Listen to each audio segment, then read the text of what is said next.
قرآن حکیم کی آیات کا وہ پورشن ڈسکس کیا تھا جس میں اللہ تعالیٰ نے فرشتوں کو حکم دیا کہ آدم علیہ السلام کو سجدہ کیا جائے، سب کے سب سجدے میں گر پڑے سوائے ایک جن کے جس کا نام تفسیر طبری میں ہمیں عزازیل ملتا ہے، اہل سنت کے ہاں معتبر تفسیر ہے، شروع میں لکھی گئی، عزت والا، لیکن بعد میں ذلت اس کا مقدر ہوئی، ابلیس بن گیا، وہ شیطان بن گیا، اس نے انکار کیا اور وہ متکبرین میں شامل ہوا۔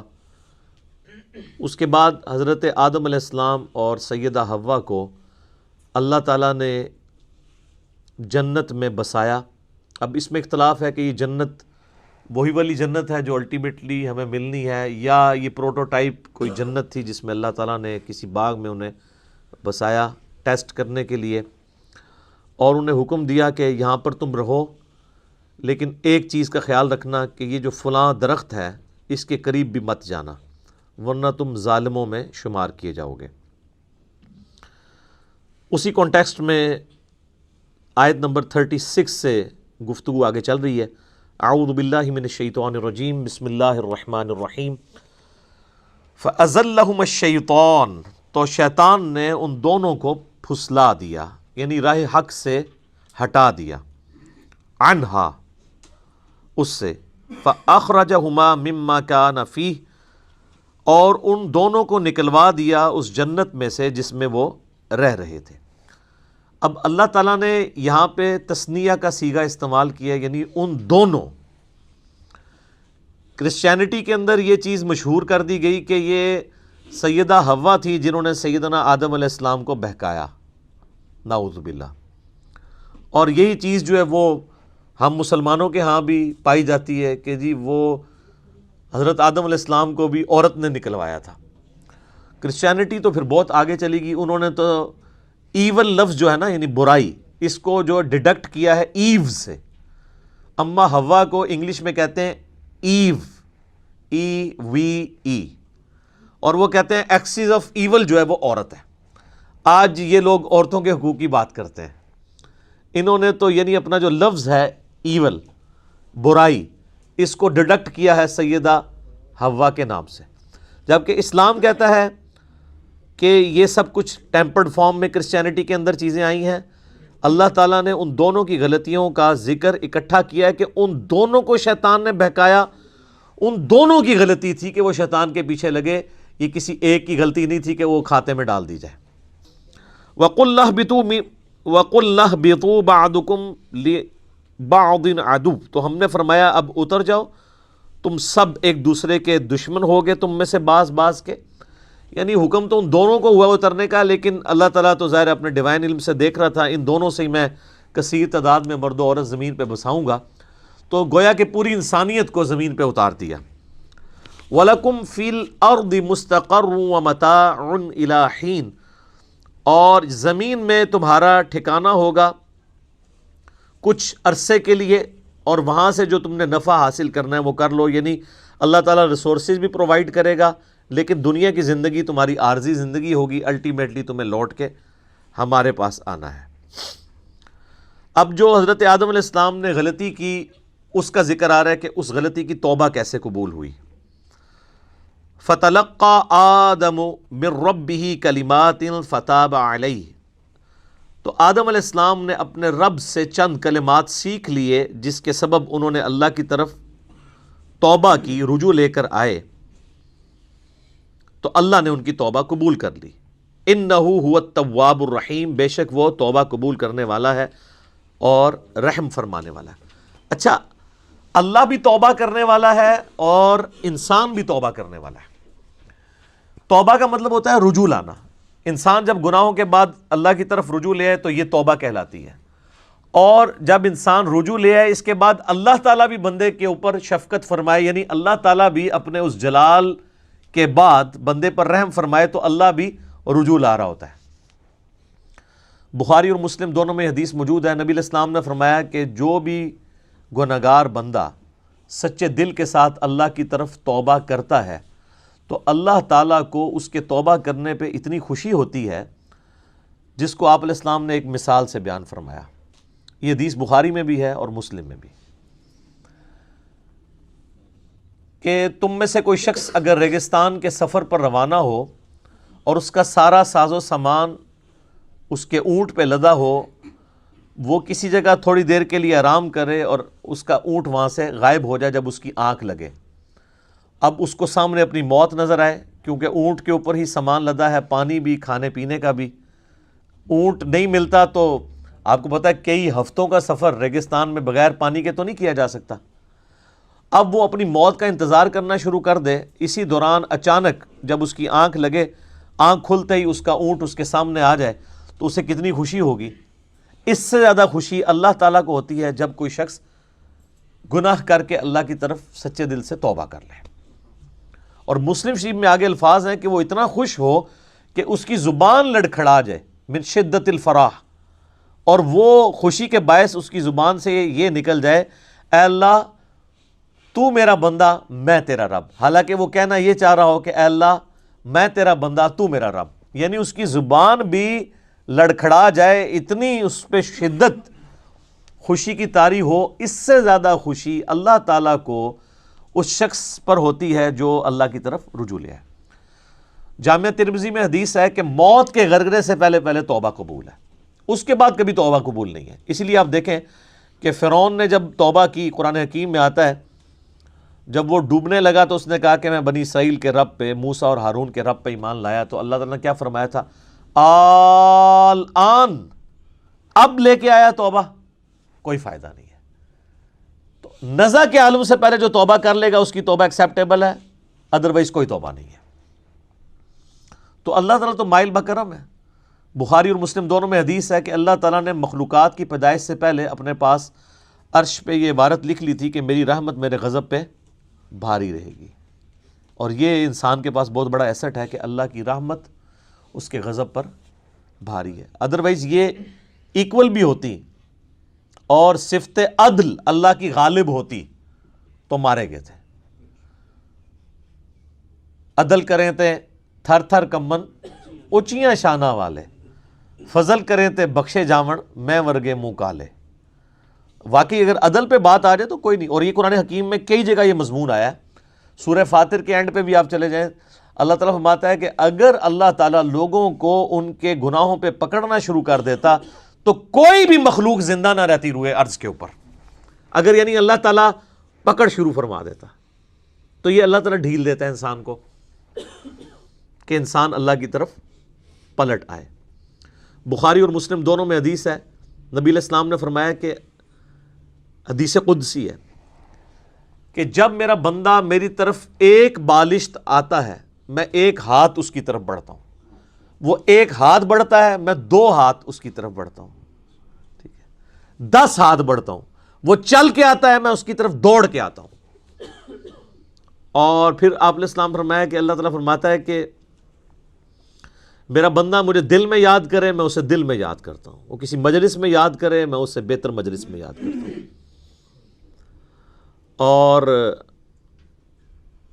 یہ حدیث اس بات کا ثبوت ہے کہ اللہ تبارک و تعالی انسان سے بڑھ کر اس پر رجوع فرمانے والا ہے، یعنی انسان ایک قدم بڑھتا ہے تو اللہ تعالیٰ 10 قدم اس کی طرف آتا ہے، بشرطے کہ وہ صدق دل سے اللہ کی طرف لوٹ آئے۔ یا ایھا الذین آمنوا توبوا الی اللہ توبۃ نصوحا، اے ایمان والو اللہ کی طرف ایسی توبہ کرو جو آگے کو نصیحت ہو جائے۔ یہ جو خالی خلی توبہ ہے نا، یا استغفار کی تسبیح پھیرنا، یہ اللہ تعالیٰ کو جو ہے وہ محبوب نہیں ہے جب تک کہ اندر سے انسان سچائی کے ساتھ اللہ کی طرف لوٹ رہا ہے۔ پورے قرآن حکیم میں کوئی ایک آیت بھی ایسی نہیں ہے جس میں اللہ تعالیٰ نے یہ فرمایا ہو کہ جتنی مرضی بغاوت کر لو اور اس کے بعد باغی رہو تو میں تمہیں معاف کر دوں گا۔ ہمیشہ یہ ٹاپک آیا ہے کہ جو کوئی بغاوت کرتے ہیں اس کے بعد فوراً توبہ کر لیں اور پھر اپنی اصلاح بھی کر لیں، صرف توبہ نہیں، پھر اللہ تعالیٰ ان کو معاف کر دے گا۔ وہ تو پھر سورہ الفرقان کی آیت نمبر 70 میں ہے کہ اگر شرک سے بھی توبہ کر لے گا تو ہم اس کے گناہوں کو بھی نیکیوں سے بدل دیں گے۔ لیکن یہ جو آج کل دھوکہ دیا جا رہا ہے نا اللہ کی رحمت سے، اس میں میرا یوٹیوب پہ ایک کلپ بھی ہے، اللہ کی رحمت سے دھوکہ، اور لوگ کہتے ہیں اللہ تعالیٰ بڑا معاف فرمانے والا ہے. کس کو معاف فرمانے والا ہے؟ اس کو جو رجوع لے آئے. بغاوت کرنے والے کے لیے وہ ڈٹا رہے، اس کے لیے کوئی توبہ نہیں، اور رجوع لانے کے بعد اپنی اصلاح بھی کرے، اپنے آپ کو سدھار بھی لے. اچھا، یہاں پہ جو الفاظ ہے فَتَلَقَّى آدَمُ مِن رَبِّهِ كَلِمَاتٍ فَتَابَ عَلَيْهِ، کہ آدم علیہ السلام نے چند کلمات اللہ تعالیٰ سے سیکھ لیے جس کی وجہ سے اللہ نے ان کی توبہ قبول کی.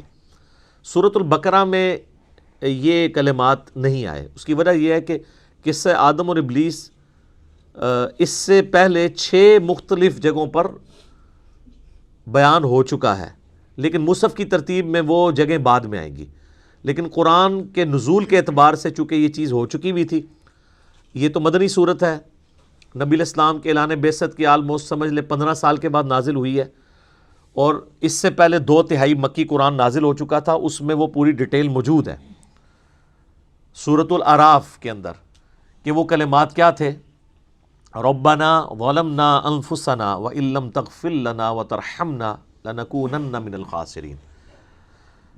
اے رب ہمارے، ہم نے اپنی جانوں پر ظلم کیا، اور اگر تو نے ہم پر رحم نہ فرمایا اور ہمیں معاف نہ کیا تو ہم خسارہ پانے والوں میں سے ہو جائیں گے. قصہ آدم اور ابلیس قرآن حکیم میں 7 مقامات پر آیا. اس میں آخری مقام یہ ہے جو سورۃ البقرہ میں ہم پڑھ رہے ہیں، لیکن مصحف کی ترتیب میں یہ پہلا مقام ہے. یہ سارے مقامات پہ جو سکیٹرڈ فارم میں شیطان کی اور اللہ تعالیٰ کی گفتگو ہوئی، حضرت آدم علیہ السلام کا اور اللہ کا جو معاملہ ہوا، اس کو میں نے ایک لیکچر کے اندر کور کیا ہے، مسئلہ نمبر 79، اللہ، انسان اور شیطان. یہ میرا ٹائٹل ہے اس لیکچر کا، مسئلہ نمبر 79. اس میں نے ساری جگہ سے ٹکڑے اٹھائے کہ یہ والا پورشن اتنے حصے میں ہے، یہ دوسری صورت میں بیان ہو، جس طرح اب یہاں پہ وہ کلمات نہیں ہیں. البتہ ایک کمزور درجے کی روایت ہے المستدرک للحاکم کے اندر کہ حضرت آدم علیہ السلام نے اللہ تعالیٰ کے حضور نبی صلی اللہ علیہ وآلہ وسلم کا وسیلہ پیش کیا، جس کی وجہ سے اللہ تعالیٰ نے ان کی مغفرت کی. پھر اللہ تعالیٰ نے ان سے پوچھا کہ تمہیں محمد صلی اللہ علیہ وآلہ وسلم کا علم کیسے ہوا؟ تو انہوں نے کہا کہ میں نے جو ہے وہ جب تو نے مجھے پیدا کیا تو میں نے تیرے عرش پہ تیرے نام کے ساتھ سیدنا محمد رسول اللہ صلی اللہ علیہ وآلہ وسلم کا مبارک نام دیکھا تھا، تو مجھے اسی وقت پتہ چل گیا کہ یہ ہستی تیرے حضور عزت والی ہیں. اب یہ حدیث تو حاکم کے اندر موجود ہے، لیکن انتہائی کمزور درجے کی روایت ہے. یہ امام ذہبی نے تو بلکہ اسے آلموسٹ لکھا ہے کہ یہ گھڑی ہوئی روایت ہے. اور انجیل برناباس جو پبلک کے اندر ایک مشہور ہے نا، اس میں بھی اس قسم کی ایک روایت لکھی ہوئی ہے.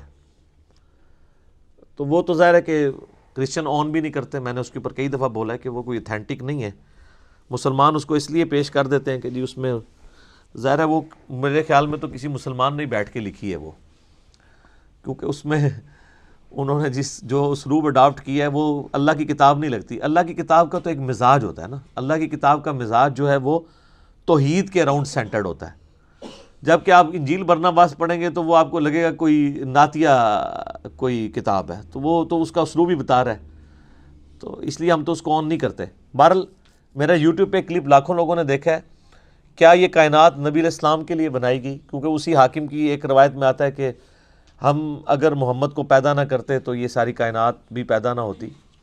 یہ بات اپنی اصل میں اس حد تک تو درست ہے کہ پوری کی پوری کائنات انسان کے لیے پیدا ہوئی ہے، کسی ایک انسان کے لیے نہیں، انسانیت ایز اے ہول کے لیے. جو پچھلی دفعہ ہماری آیات بھی گزر چکی ہیں کہ ہم نے جو کچھ زمین میں ہے تمہارے لیے پیدا کیا. باقی اس کو اس طریقے سے بیان کرنا قرآن حکیم میں یہ بیٹھتا بھی نہیں. اس کی وجہ یہ ہے کہ قرآن حکیم میں 7 دفعہ یہ واقعہ بیان ہوا ہے. جو چیز پوری انسانیت کی ہدایت کا سبب بننے والی تھی کہ ہمارا اوریجن آدم علیہ السلام ہے، 7 دفعہ ایک واقعہ قرآن میں مختلف انداز سے آیا ہے. کسی ایک جگہ تو آ جاتا کہ نبی علیہ السلام کا وسیلہ پیش کیا گیا تھا. یہاں پہ بھی کلمات ہیں، وہ کہتے ہیں نہیں کلمات سے مراد وہ ہیں. بھئی وہ کلمات بھی قرآن کے اندر آ گئے ہیں سورۃ الاعراف میں، اور قرآن کی سب سے بیسٹ تفسیر وہی ہوتی ہے جو قرآن کے اندر موجود ہو. تو جب قرآن خود بتا رہا ہے کہ کن کلمات کے ساتھ توبہ کی تھی، ربنا ظلمنا انفسنا وان لم تغفر لنا وَتَرْحَمْنَا لَنَكُونَنَّ مِنَ الْخَاسِرِينَ. وہ کہتا نہیں یہ بھی پڑھا تھا نال ہے بھی پڑھا سی اوئی واقعنا عذاب القبری واقعنا عذاب الحشری کتنے لکھے ہے. وہ کہتا نہیں قرآن میں تو لکھا ہوا ہے ربنا آتینا فی الدنیا حسنہ وفی الآخرۃ حسنۃ وقنا عذاب النار. اور واقعنا عذاب القبری واقعنا عذاب الحشری تو لوگ خود نہیں لگایا ہوا نا لوگوں نے. تو اس کو پھر انہوں نے ایک مسئلہ بنا لیا ایک ضد کا. پھر کہتے ہیں کہ جی یہ آپ گستاخی کرتے ہیں جب آپ اس طرح کی روایتوں کو نہیں مانتے. روایتیں نبی علیہ السلام سے ثابت ہوں گی تو مانی جائیں گی نا, ان کی سند صحیح ہوگی تو مانی جائیں گی نا. گستاخی والی کون سی بات ہے. یہ تو اسی طریقے سے ہے کہ اگر ہم عیسائیوں سے یہ کہیں کہ حضرت عیسیٰ علیہ السلام اللہ کے بیٹے نہیں ہیں اور سورۃ المائدہ کی وہ آیت پڑھ دیں, آیت نمبر 75 نمبر آیت, کہ عیسیٰ اور ان کی ماں تو کھانے کے محتاج تھے, ایسے لوگ تمہارے مشکل کشا کیسے ہو سکتے ہیں جو روٹی کھانے کے محتاج ہوں. تو وہ عیسائی تو یہ سمجھے گا حضرت عیسیٰ کی توہین ہو گئی ہے. اس سے بھی بڑھ کے سورۃ المائدہ کی آیت نمبر 17 ہے کہ اگر اللہ اس چیز کا ارادہ کرے کہ عیسیٰ کو, اس کی ماں کو اور جتنے لوگ ہیں زمین میں ان کو موت دے دے تو اللہ کا کوئی کیا بگاڑ لے گا. تو وہ کہیں گے او بڑی توہین کر دی آپ نے. بھائی توہین تو تب ہوتی ہے نا جب کسی انسان کے ساتھ کمپیئر کروایا جا رہا ہو. جب اللہ تعالیٰ توحید بیان کرے گا تو آپ کے ذوم میں آٹومیٹیکلی توہین آ جائے گی. اس میں انبیاء کی توہین نہیں ہے بلکہ انبیاء ہی نے میں یہ تعلیم دی ہے. ورنہ میں علم الکلام میں پھکی کے طور پہ ایک جواب دیتا ہوں کہ جامعہ ترمذی میں, سنن ابی داؤد میں, سنن ابن ماجہ میں حدیث ہے, نبی علیہ السلام کو ایک صحابی نے سجدہ کیا. آپ علیہ السلام فرمایا سر اٹھا یہ کیا کر رہا ہے؟ کہ یا رسول اللہ میں وہ کوفے کے پاس ہیرا نامی ایک شہر ہے وہاں گیا تھا, میں نے دیکھا لوگ اپنے سردار کو سجدہ کرتے ہیں, تو آپ تو اللہ کے رسول ہیں, آپ زیادہ حقدار ہیں کہ ہم آپ کو سجدہ کریں. آپ تو ہمارے مذہبی پیشوا بھی ہیں, ہمارے پولیٹیکل لیڈر بھی ہیں, ہمارے ہر لحاظ سے ہمارا سب کچھ آپ ہی ہیں. تو آپ علیہ السلام نے فرمایا کہ مجھے بتاؤ جب میں فوت ہو جاؤں گا اور تم میری قبر سے گزرو گے کیا میری قبر پہ بھی سجدہ کرو گے؟ انہوں نے کہا نہیں یا رسول اللہ. تو فرمایا پھر مجھے کیوں سجدہ کر رہے ہو؟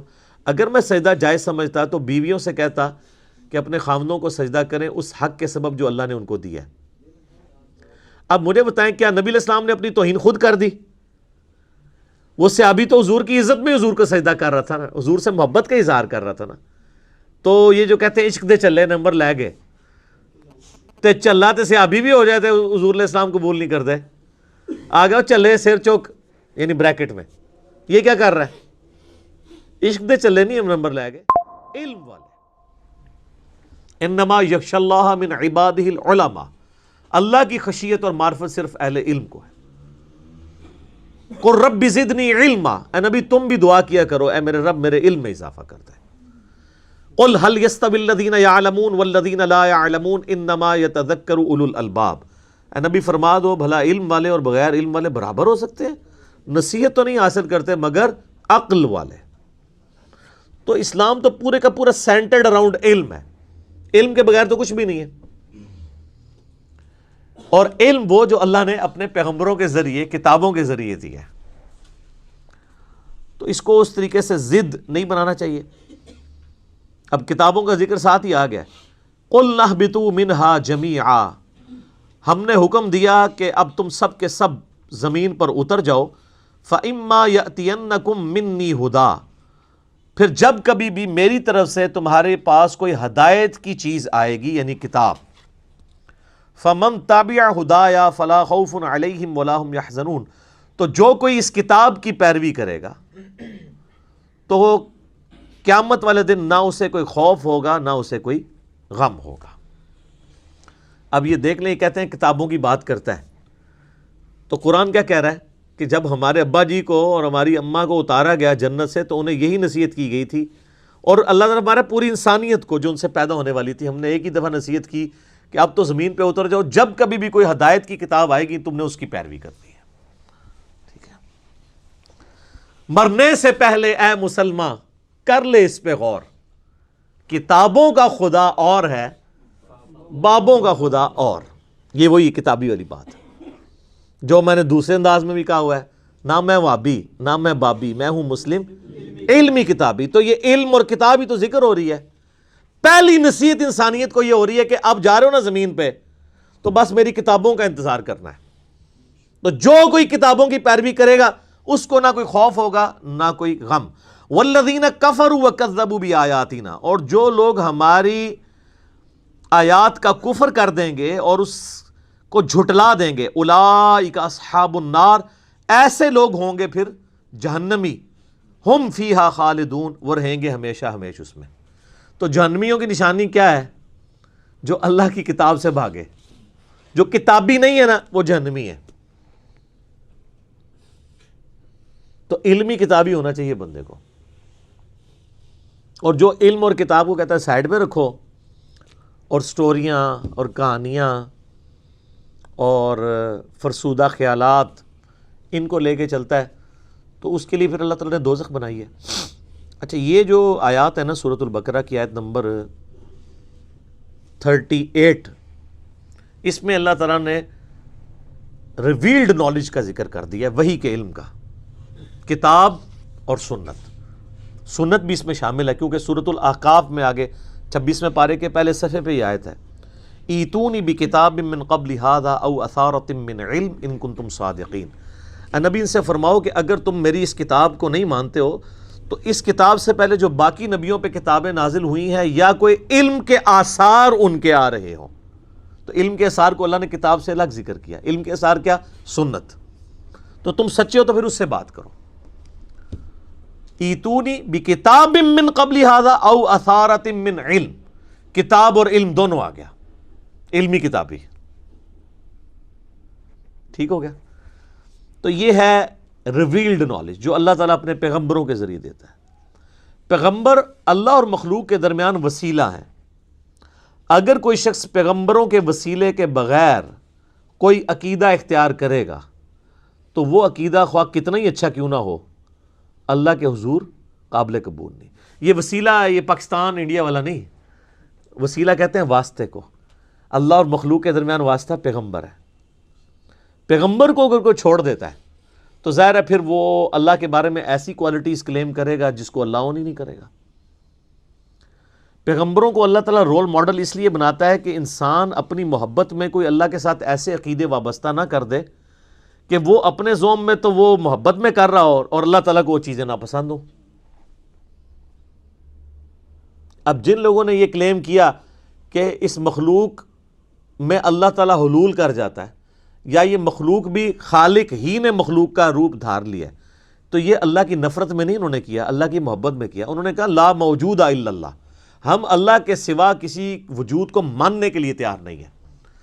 پھر وہ اس میں اتنا غلو کر گئے کہ انہوں نے کہا یہ جو آپ کو مخلوق بھی نظر آ رہی ہے نا، یہ بھی اللہ ہی نے مخلوق کا روپ دھار لیا، نعوذ باللہ. تو یہ عقیدہ جو ہے وہ اللہ کی محبت میں ہی آیا نا، کہ ہم اللہ کے سوا کسی کو ایسے پرسنالٹی ماننے کے لیے تیار ہی نہیں ہے. لیکن کیا یہ پیغمبروں کا عقیدہ تھا؟ نہیں. پیغمبر کے عقیدے کے بغیر، پیغمبر کی بتائی ہوئی تعلیمات کے بغیر آپ کچھ سے کچھ کر لیں گے. اس لیے پیغمبروں کو رول ماڈل بنایا جاتا ہے. لقد کان لکم فی رسول اللہ اسوۃ حسنہ، بے شک نبی علیہ السلام کی زندگی میں تمہارے لیے بہترین نمونہ ہے. ورنہ انسان نے تو اپنی عقل سے تو آپ دیکھیں اتنی مت ماری گئی کہ ہاتھوں کے تراشے ہوئے بتوں کے آگے بھی لوگ جھکے. ویسے یہ عقل نہیں مانتی. اگر ہمارا پڑوسی ملک انڈیا نہ ہوتا اور وہاں پہ 90 کروڑ ہندو نہ ہوتے تو ہمارا دل کبھی نہ ٹھکتا کہ یار پڑھا لکھا بندہ بھی اپنے ہاتھوں کے بنائے بتوں کے آگے جھک سکتا ہے. تو جائیں سر، دنیا میں سب سے زیادہ پی ایچ ڈیز امریکہ کے بعد انڈیا میں ہے، اور وہ پی ایچ ڈی بھی بتوں کے آگے جھکے ہوتے ہیں. یہ تو اللہ بھلا کرے عامر خان کا کہ اس نے پی کے فلم بنا کے ان کا جنازہ نکالا ہے. لیکن پھر بھی لوگ فالو تو کر رہے ہیں، چل رہے ہیں اس چیز کے پیچھے. تو یہ آپ کے سامنے ثبوت ہے کہ اس ماڈرن دور میں بھی پڑھے لکھے لوگ ہونے کے باوجود اپنے ہاتھوں کے تراشے ہوئے بتوں کو پوجتے ہیں. اچھا، وہ بت جب پرانے ہو جاتے ہیں نا تو وہ بتوں کو ٹرالیوں کے اوپر لوڈ کر کے باقاعدہ پلوں پہ لے کے جاتے ہیں، اوپر سے نیچے پھینکتے ہیں دریاؤں کے اندر. ٹھیک ہے، اور وہ کچھ ادھر ہی ٹوٹ رہے ہوتے ہیں، کچھ نیچے دھڑل سے گرتے ہیں. پھر بھی ان کو عقل نہیں آتی ہے کہ یار جو آپ کا معبود جس نے آپ جو بنایا ہوا ہے وہ پرانا ہو گیا، آپ اس کو پھر نیا گھڑ رہے ہیں. تو اب پھر انہوں نے خیر اس کے لیے اور پلی لیے. ویسے کتابیں تو ہندوؤں کی سپورٹ نہیں کرتی ہیں. As far as books are concerned دنیا میں کوئی بھی مذہب ایسا نہیں ہے جس کی کتابیں شرک کی طرف مائل ہوں. ہندوؤں کی بھی جو کتابیں ہیں نا، ویدیں جو ان کی مین جو کتابیں ہیں، یا اوپر نیشز ہیں، آپ ان کو بھی پڑھیں تو اس میں بھی ون گاڈ کا کانسیپٹ ملے گا.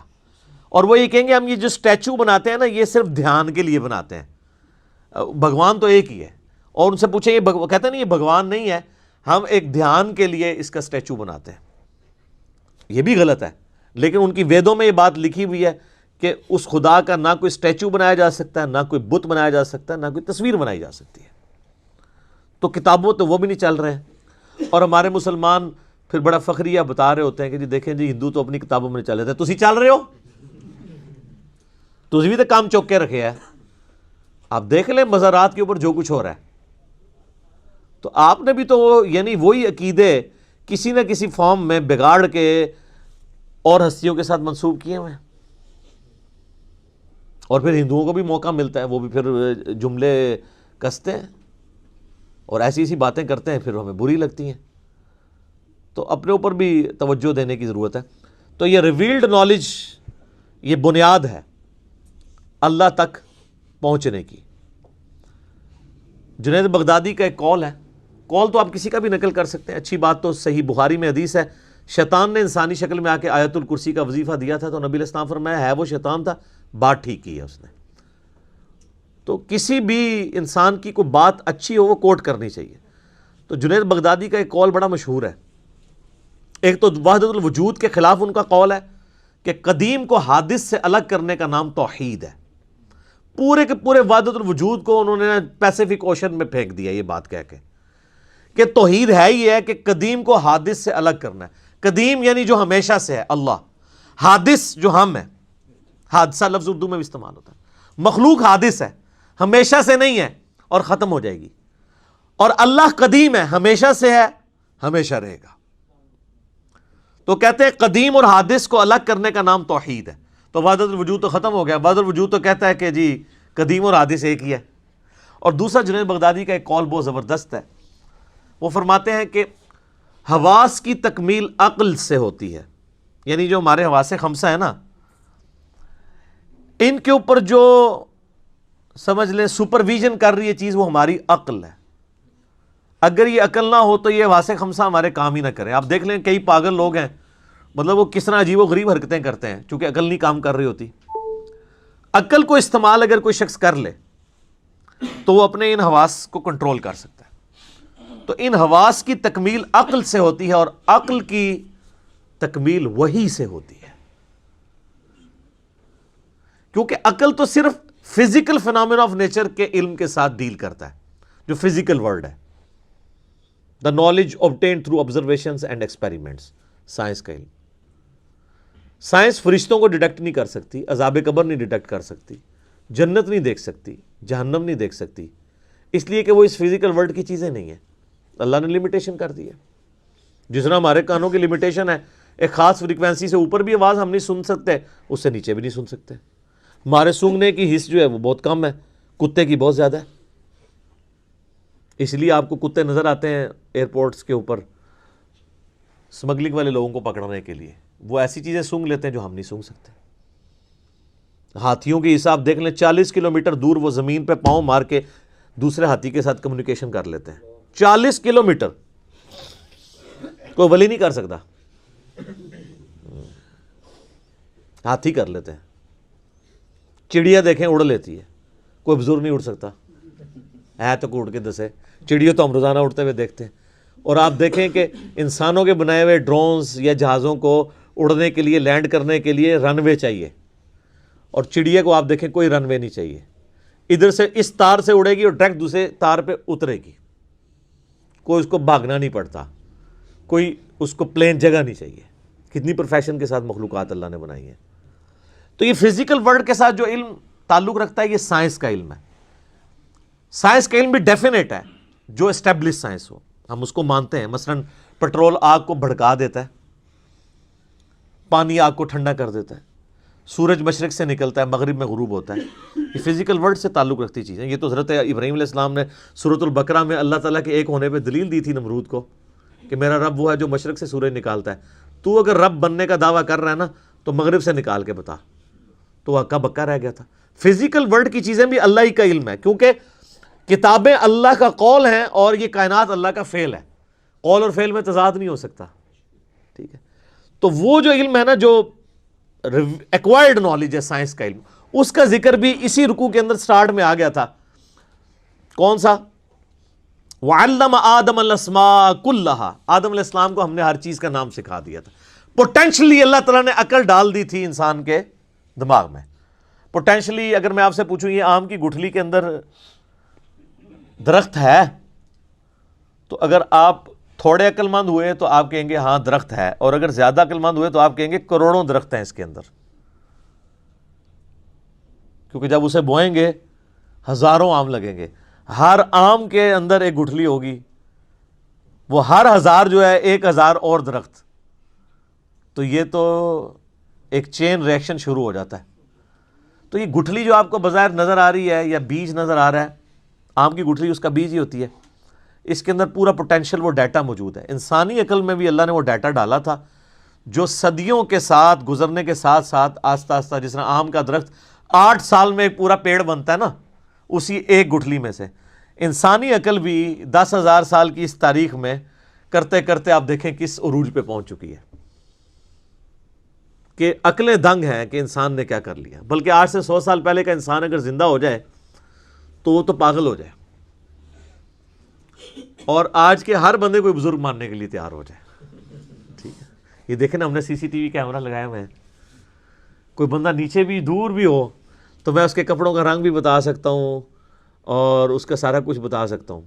تو یہ پرانے زمانے میں اگر کیمرے ہوں, کسی کو پتہ نہ ہو, تو میں یہ بھی بتا سکتا ہوں کہ 15 دن پہلے کتنے بجے یہاں سے کوئی گزرا تھا کیمرے سے. کہیں گے یہ بزرگ دیکھو کتنے پہنچے نے. تو یہ سارا فزیکل ورلڈ سے تعلق رکھتا ہے علم. اس علم نے بھی کتنی ترقی کر لی ہے. تو اس چوتھے رکوع کے اندر اللہ تعالیٰ نے 2 علوم کا ذکر کیا ہے. سٹارٹ میں ذکر کیا ہے علم الاسماء کا,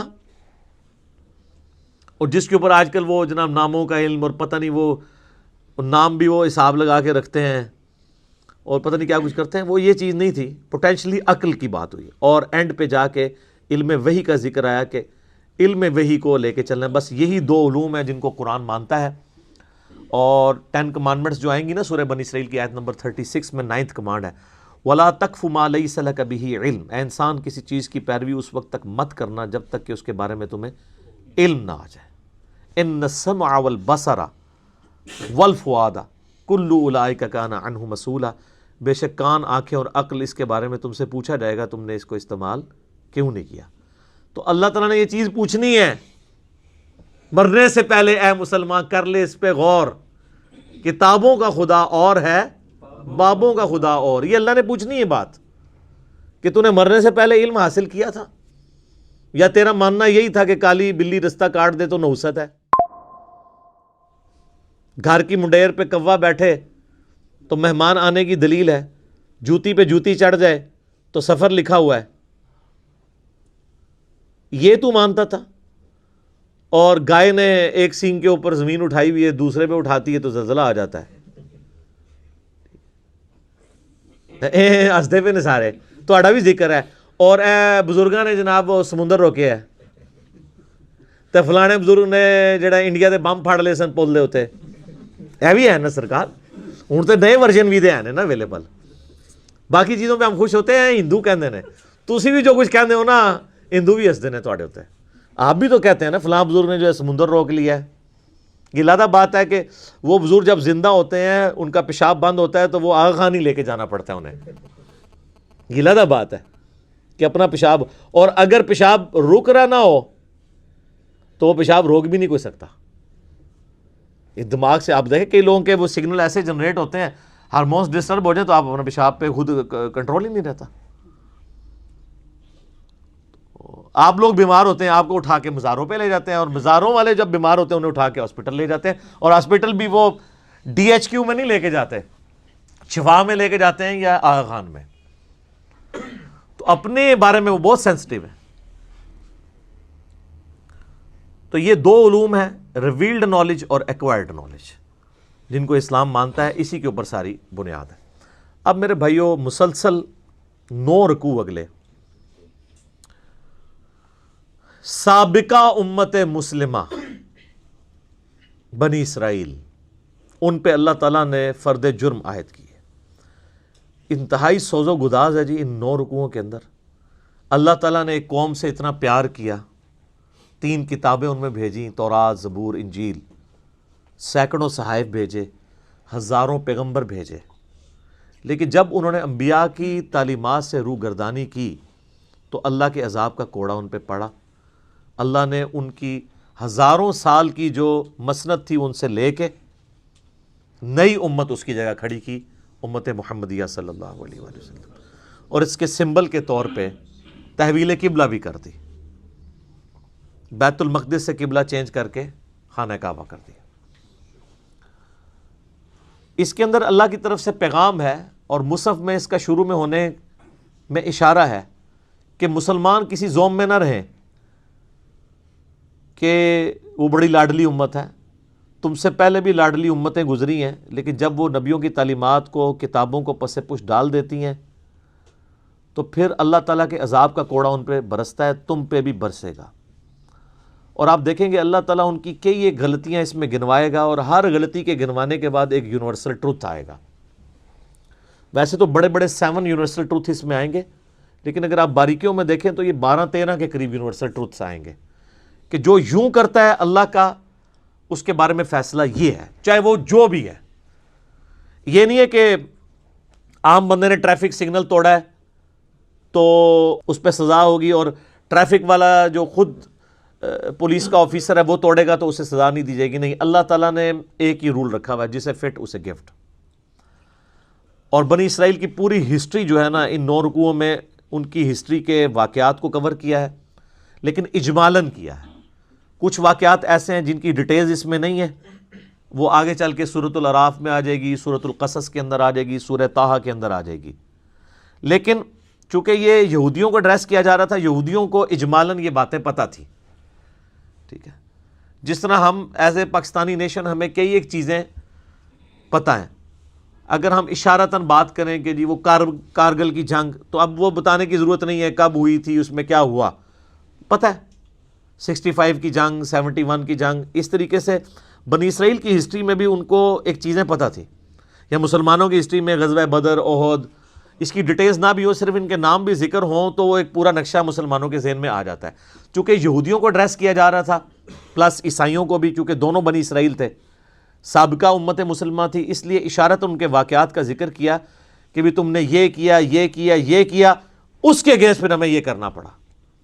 تم ہماری لاڈلی امت تھے، تمہیں ہم نے سارے جہان والوں پہ فضیلت بخشی تھی۔ یہ 2 دفعہ آیت ریپیٹ ہوگی کہ بنی اسرائیل کو ہم نے تمام جہان والوں پہ اپنے زمانے میں فضیلت بخشی تھی، لیکن جب وہ نبیوں کا راستہ انہوں نے چھوڑ دیا، کتابوں کو چھوڑ دیا، اور بابی ہو گئے کتابی کی بجائے، اپنے علماء کے پیچھے لگ گئے، تو پھر ہم نے انہیں معزول کر دیا۔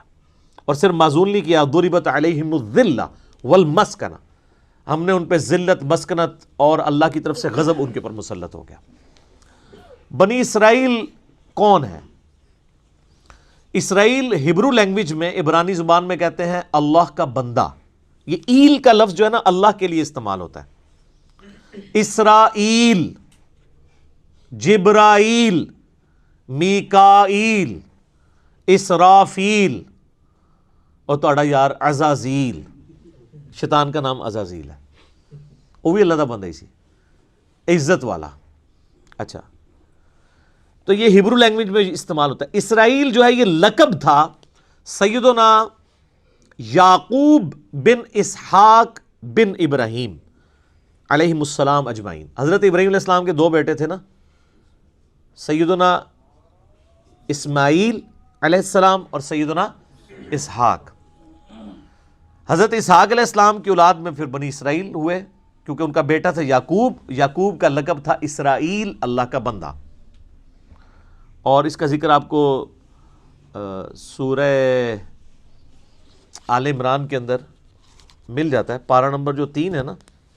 یہ کئی لوگ پوچھ بھی رہے ہوتے ہیں کہ جی یہ، کیونکہ ایسا بھی فتنہ اٹھا ہے کہ لوگ یہ کہہ رہے ہیں جی بنی اسرائیل جو ہے نا وہ اسرائیل، تو حضرت یعقوب کا نام کہیں وارد نہیں ہوا۔ تو قرآن کے اندر اللہ تعالیٰ نے حضرت یعقوب علیہ السلام کا نام ذکر کیا ہے، پارہ نمبر 4 کے سٹارٹ میں ہی ہے، آیت نمبر 93 ہے سورہ آل عمران کی۔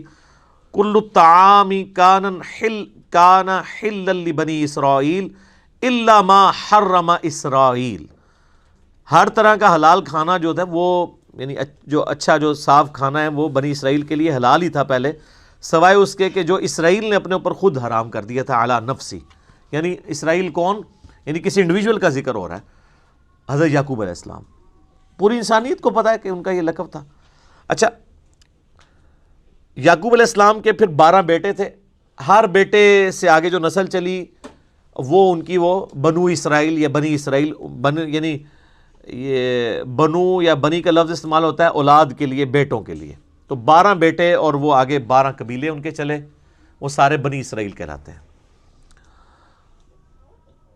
یہ بنی اسرائیل جو تھے مدینہ شریف میں آباد تھے یہودی، تو ظاہر ہے کہ وہ اللہ تعالیٰ تو ان سے یہ ایکسپیکٹ کر رہا تھا کہ تمہاری کتابوں میں نبی علیہ السلام کی پروفیسیز موجود ہیں، تو تمہیں تو سب سے پہلے ہی قرآن و حدیث کو مان لینا چاہیے.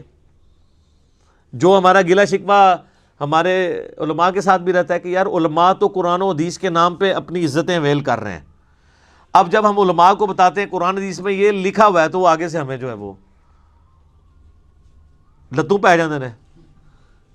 ایسا تو نہیں ہونا چاہیے. لیکن یہ کچھ دنیاوی ٹیچر نہیں کرتے، یعنی دنیاوی کوئی میتھمیٹیشین ہے، میتھمیٹکس کا ٹیچر ہے، وہ اپنے اسٹوڈنٹس کو اگر کوئی کتاب ریکمینڈ کرتا ہے نا اور وہ خود کوئی فارمولہ غلط لکھ دیتا ہے اور اس کا اسٹوڈنٹ کہتا ہے سر یہ آپ کتاب میں تو یہ نہیں لکھا ہوا، تو وہ سوری کہہ کے فوراً مٹا کے صحیح کر لیتا ہے. لیکن مولوی نہ بھول جاؤ کہ انہوں تسی کہو کہ سر بخاری مسلم میں تو نماز کا طریقہ یہ لکھا ہوا ہے، قرآن میں تو لکھا ہے ایاک نستعین اور آپ تو بابوں کو پکارتے ہیں، تو کہ ہاں جی بڑی مہربانی آپ نے ہمیں بتا دیا. ایجے کوئی اس طرح سے من دسنا حالے تک تو نہیں دریافت ہوا امت.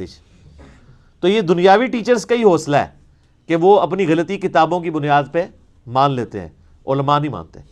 تو یہ علماء کیسے مانے؟ ان کے جو بزرگ علماء تھے یعنی علماء یہود.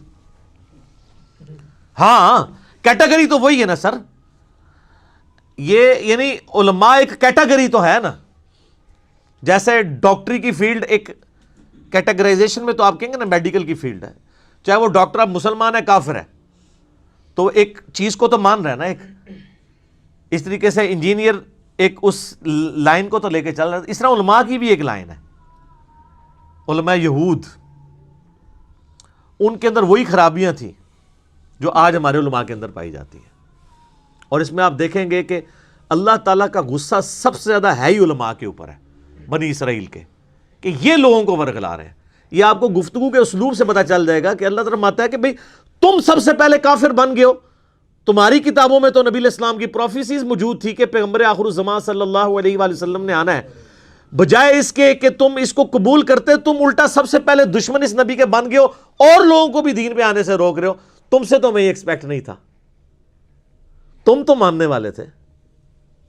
جس طرح اہل حدیث سے کہتے ہیں یار تم تو بخاری مسلم کی بات کرتے تھے، آج اگر آل امیہ کے خلاف ہم بخاری مسلم سے حدیثیں لے کے آئے ہیں تو تم نے ائمہ شیعہ کیوں شروع کر دی ہے؟ دیکھ لینا ہے نا وہ چیز. تو یہاں آپ کو وہ چیز نظر آئے گی. یا بنی اسرائیل، اے اسرائیل علیہ السلام، یعقوب علیہ السلام کی اولاد، اے ان کے بچوں، اے اولاد یعقوب، اذکروا نعمتی التی انعمت علیکم. یہ میں نے چونکہ وقف کیا تھا اس لیے اذکروا اسے پڑھا ہے، ورنہ ساتھ ملاتا تو اسرائیل اذکروا پڑھا جاتا. اس نعمت کو یاد کرو جو ہم نے تم پہ کی تھی. اوفوا بعہدی اوفی بعہدکم، تم اپنا عہد پورا کرو جو تم نے میرے ساتھ کیا تھا، میں اپنا عہد پورا کروں گا جو میں نے تم سے کیا تھا. وَإِيَّايَ فَارْهَبُونَ، اور صرف مجھ سے ہی ڈرو. کسی اور کا ڈر کیوں لگا ہوا ہے جس کی وجہ سے تم عہد پورا نہیں کر رہے؟ وہ ڈر کیا تھا؟ اپنی چودراہٹ چھین جانے کا. کون سا عہد تھا جس کا اللہ نے سٹارٹ کیا ہے؟ بنی اسرائیل، اس عہد کو پورا کرو جو تم نے مجھ سے کیا تھا، میں بھی اپنا عہد پورا کروں گا. کیا عہد تھا؟ عہد یہ تھا کہ اللہ تعالیٰ نے ہر پیغمبر سے یہ عہد لیا ہے کہ وہ آنے والے پیغمبر کے بارے میں اپنی امت کو بتائے اور یہ چیز پکی کر کے جائے کہ جب وہ پیغمبر آئے تو اس کے اوپر ایمان لے کے آئے. جو سورہ آل عمران میں موجود ہے، اللہ تعالیٰ نے انبیاء کی ارواح سے بھی عہد لیا تھا. تورات کے اندر موجود تھا کہ بنی اسماعیل میں سے آخری پیغمبر آئیں گے. موسیٰ علیہ السلام کے بھائیوں میں سے، ڈیوٹرانومی چیپٹر میں قرآن کے تعارفی لیکچرز میں بتا چکا ہوں ڈیٹیل کے ساتھ. آج بھی کتاب الاستثناء چیپٹر آپ ڈیوٹرانومی نکالیں تورات میں 18 نمبر باب کی 18 نمبر آیت ہے، اے موسیٰ میں تیرے ان بھائیوں میں سے یعنی بنو اسماعیل میں سے تیری مانند ایک رسول اٹھاؤں گا، اور یعنی تیری مانند ہوگا. وہ میں نے ساری ریزیمنس بتائی ہیں. اسی طریقے سے گاسپل آف جان جو نیو ٹیسٹمنٹ ہے، انجیل، اسی کتاب مقدس کے اندر اس میں موجود ہے. حضرت عیسیٰ علیہ السلام کہتے ہیں کہ مجھے تمہیں بہت کچھ کہنا ہے لیکن ابھی تم متحمل نہیں ہو. وہ آخری پیغمبر جب آئیں گے تو وہ تمہیں ساری باتیں بتائیں گے. وہ ہستی جب دنیا میں آئیں گی وہ میرا نام روشن کریں گی اور اللہ تعالیٰ ان کے منہ میں اپنا کلام ڈالے گا. یہ کوالٹی اور کسی پیغمبر کی نہیں ہے. باقی پیغمبروں کو کتابیں سلیبس کی فارم میں دی جاتی تھی. ہمارے نبی علیہ السلام کے دل پر اللہ نے قرآن کو نازل کیا، اور یہ اگلے نبیوں کو پتہ تھا کہ آخری نبی کی ایک یونیک کوالٹی یہ ہوگی کہ ان کے دل میں کلام اتارا جائے گا، جو قرآن میں بھی ہے وَمَا يَنطِقُ عَنِ الْهَوَىٰ إِنْ هُوَ إِلَّا وَحْيٌ يُوحَىٰ. نبی علیہ السلام اپنی خواہش نفس سے کچھ نہیں کہتے بلکہ وہ وہی کہتے ہیں جو اللہ تعالیٰ ان کو وہی کرتا ہے. تو اللہ تعالیٰ ہمارا ہے کہ جو تم نے عہد کیا تھا، وہ آگے چل کے سورۃ البقرہ میں 89 نمبر آیت آئے گی کہ نبی علیہ السلام جب دنیا میں تشریف نہیں لائے ہوئے تھے اس وقت یہودی جب مار کھاتے تھے اوس اور خزرج سے، جو مشرکین عرب کے قبائل تھے، تو ان کو یہ دھمکی لگایا کرتے تھے کہ آج تو تم ہمیں مارتے ہو، جب وہ آخری نبی آئیں گے ہم ان کے ساتھ مل کے تمہارے خلاف جنگ کریں گے، پھر پوری دنیا میں ہمارا ڈنکا ہوگا.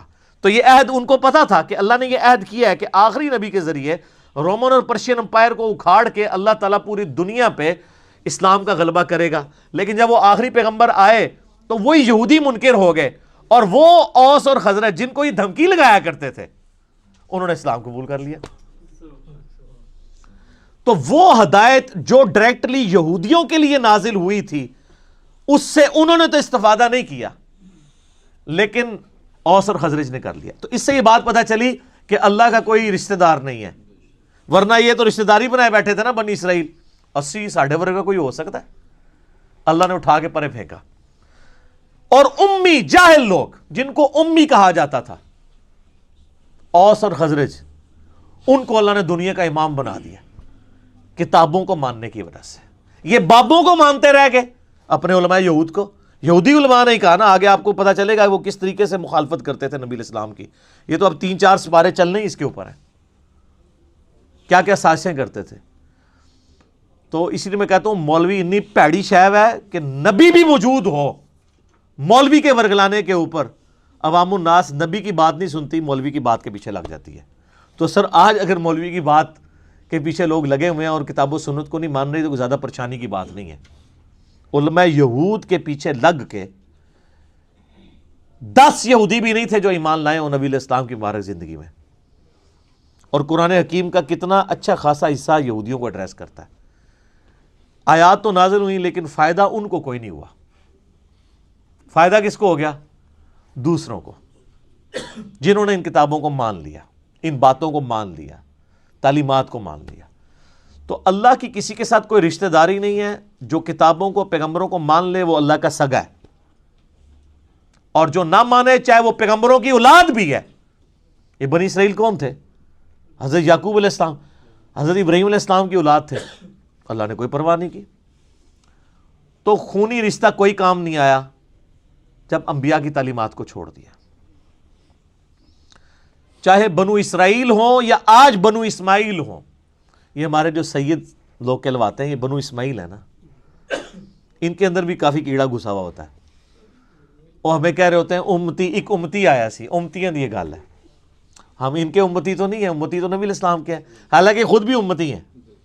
تو ان کے دماغ میں بھی کیڑا آیا ہوتا ہے. تو ان کو یہ بات بتائیں کہ آپ کی نسبت آپ کو کام نہیں آئے گی اگر آپ نے نبی صلی اللہ علیہ وآلہ وسلم کی تعلیمات کی پیروی نہ کی. یہاں دیکھ لیں اللہ نے فرمایا تم اپنا عہد پورا کرو. ایک بڑا عہد الستو بربکم قالوا بلا، جو روحوں سے عہد لیا تھا. اور دوسرا عہد جو تمہارے پیغمبر تم سے لے کے گئے تھے کہ پیغمبر آخر الزمان صلی اللہ علیہ وآلہ وسلم کو ماننا ہے. آج بھی وہ عہد پورا کر لو، آج بھی تم سے صلح ہو سکتی ہے. وآمنوا بما انزلت مصدقا لما معکم، اور ایمان لاؤ اس کتاب کے اوپر جو نازل ہوئی ہے اس حال میں کہ تمہارے پاس جو پہلے سے کتابیں موجود ہیں وہ ان کی بھی تصدیق کرتی ہے. یہ کتاب یہ نہیں کہتی کہ تمہاری کتابیں غلط ہیں، یہ تو ایسی کتاب ہے جو تمہاری کتابوں کو صحیح مان رہی ہے. یا تو کہہ رہی ہو وہ کتابیں نہیں ہیں، پھر تمہیں ریلیکٹنٹ ہو جاؤ تم. یہ تو کہہ رہی ہے تورات بھی اللہ کی کتاب ہے، انجیل بھی، تو یہ کتاب تو تمہاری کتابوں کی تصدیق کر رہی ہے۔ کس اعتبار سے؟ ایک اس اعتبار سے کہ ان کتابوں کو اللہ کی کتاب مان رہی ہے، اور اس اعتبار سے بھی تصدیق کر رہی ہے کہ ان کتابوں میں موجود تھا کہ ایک آخری پیغمبر آئیں گے، ان پہ کتاب نازل ہوگی۔ تو قرآن پریکٹیکلی اس کتابوں کی تصدیق ہے، کیونکہ ان کتابوں میں جو پیش گوئی تھی وہ پوری کس طرح ہوئی؟ قرآن کے آنے سے۔ تو گویا قرآن نے آ کے ان کتابوں کو سچا ثابت کر دیا کہ اس میں لکھا ہوا ہے کہ آخری پیغمبر آئیں گے، لو آ گئے ہیں۔ اس میں لکھا ہے ان پہ کتاب نازل ہوگی، لوگ نازل ہوگی۔ دو اعتبار سے تصدیق کر رہی ہے، ایک تو یہ ان کتابوں کو صحیح بھی کہہ رہی ہے، اور ان کتابوں کی سٹیٹمنٹ کی پریکٹیکل نشانی بن کے یہ کتاب آ گئی ہے۔ وَلَا تَكُونُوا اَوَّلَ كَافِرٍ بِهِ، اور سب سے پہلے تم تو کافر نہ بنو اس کتاب کے، تم تو منکر نہ بنو، تمہیں تو پتہ ہے۔ وَلَا تَشْتَرُوا بِآيَاتِي ثَمَنًا قَلِيلًا، اور میری آیات کو چند ٹکوں کے عوض بیچو تو مت۔ دنیا کے نفع کی خاطر تم پیغمبر کا انکار کر رہے ہو، تمہاری چودراہٹ ختم۔ ظاہر ہے وہ نذرانے لے رہے تھے، ان کی ساری چیزیں وابستہ تھیں، جب نبی کے آگے جھک جاتے تو سب سٹیٹس ختم۔ آج بھی اگر علماء کتاب و سنت کو مانے تو وہ اپنے فرقے کی مسجد میں سروائیو نہیں کر سکتے، کوئی ایک بات ان کے خلاف نہیں وہ کر سکتے۔ تو پہلے بھی ایسا تھا۔ تو اللہ فرما رہا ہے تم تو پہلے کافر نہ بنو، اور چند ٹکوں کے عوض دین نہ بیچو۔ وَإِيَّايَ فَاتَّقُونَ، اور صرف مجھے سے ڈرو۔ یعنی بار بار اللہ تعالیٰ دیکھیں ڈرنے کا ذکر کر رہا ہے کہ اگر تمہیں واقعی اللہ کا خوف ہے نا کہ مرنے کے بعد اللہ کے حضور پیشی ہونی ہے، تو پھر تم یہ ایمان قبول کر لیتے۔ تو اس سے کیا پتہ چلی کہ جو علماء نہ ڈر ہو جاتے ہیں، بے فکرے ہو جاتے ہیں اللہ تعالیٰ کے معاملات میں، ان کو کبھی بھی ہدایت نہیں ملتی، نیور۔ جس کی مثال یہ ہے کہ نبی علیہ السلام کے مبارک زمانے میں ان کو ہدایت نہیں ملی۔ وَلَا تَلْبِسُوا الْحَقَّ بِالْبَاطِلِ، اور حق کو باطل کے ساتھ مت ملاؤ۔ وَتَكْتُمُوا الْحَقَّ، اور حق کو مت چھپاؤ۔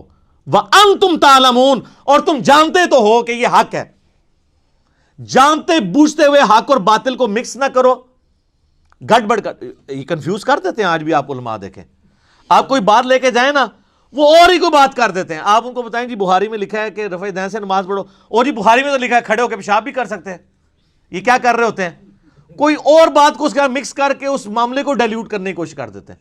تو سر بالکل مرد کھڑے ہو کے پیشاب کر سکتا ہے، یہ تو اللہ نے بہت بڑی سہولت دی ہے مسلمانوں کو، ہم کا بھی انکاری ہے۔ لیکن چونکہ انہوں نے پٹی پڑھائی ہوئی ہے پبلک کو، جیسے کہا کہ جو وہ بت رکھ کے آتے تھے اس لیے رفع دین ہوتا ہے، اب ہم کہتے ہیں کہاں لکھا ہوا ہے، تو کہتے ہیں ہم نے تو نہیں یہ کہا، یہ لیے ہمارے پہ ویسے الزام لگاتا ہے۔ تو سر یہ پوری کی پوری عوام جو ہے، اس کو کس نے یہ پٹی پڑھائی ہوئی تھی؟ آپ نہیں پڑھائی ہوئی تھی، آج آپ منکر ہی ہو گئے خود ہی۔ تو یہ ان آیات کے اوپر میں انشاءاللہ اگلی دفعہ گفتگو کروں گا، اور یہ آج کا قرآن میں آپ کے سامنے رکھوں گا۔ یہ قرآن پرانا نہیں ہے، بالکل وہی پکچر آپ کو آج کے علماء میں نظر آئے گی، وہی خرابیاں آج کے علماء میں نظر آئیں گی۔ بخاری مسلم میں حدیث ہے، تم بھی اگلے لوگوں کے پیچھے چل پڑو گے قدم با قدم، بالشت بر بالشت، حتیٰ کہ ان میں سے کوئی گوہر کے سوراخ میں داخل ہوا تم بھی اس کے پیچھے چلو گے۔ تو صحابہ نے پوچھا یہ اگلے لوگوں سے مراد کیا یہود و نصارہ ہیں؟ آپ نے فرمایا اگر وہ مراد نہیں تو اور کون سے لوگ ہیں؟ ایک ایک خرابی جو یہود و نصارہ کے علماء میں تھی وہ ہمارے علماء میں موجود ہے، اور اللہ تعالیٰ بار بار ایڈریس ہی علماء کو کرتا ہے کہ اصل میں یہ ہیں لیڈر اور یہ لوگوں کو ورگلاتے ہیں۔ لیکن اس سے یہ نہ سمجھیے گا کہ علماء کی وجہ سے وہ فالورز چھوٹ جائیں گے، نہیں۔ اللہ کہتا ہے ان کو تو عذاب ہونا ہے کہ انہوں نے ان کے پیچھے اندھے بن کے کیوں چلے۔ یہ نہ ہو کہ لوگ خوش ہو رہے ہوں کہ خیر ہے اگر مولوی نے غلط مسئلہ بتایا تو وہی نہ، اپنے ٹھڈ بھردے جڑا اپنے منہ چ خوراک جڑا نا نوالا پاندے ٹھڈ بھرتا ہے، کسی کے پیٹ میں نوالا جائے تو آپ کا پیٹ نہیں بھرتا۔ تو اپنے اعمال کا حساب آپ نے خود دینا ہے۔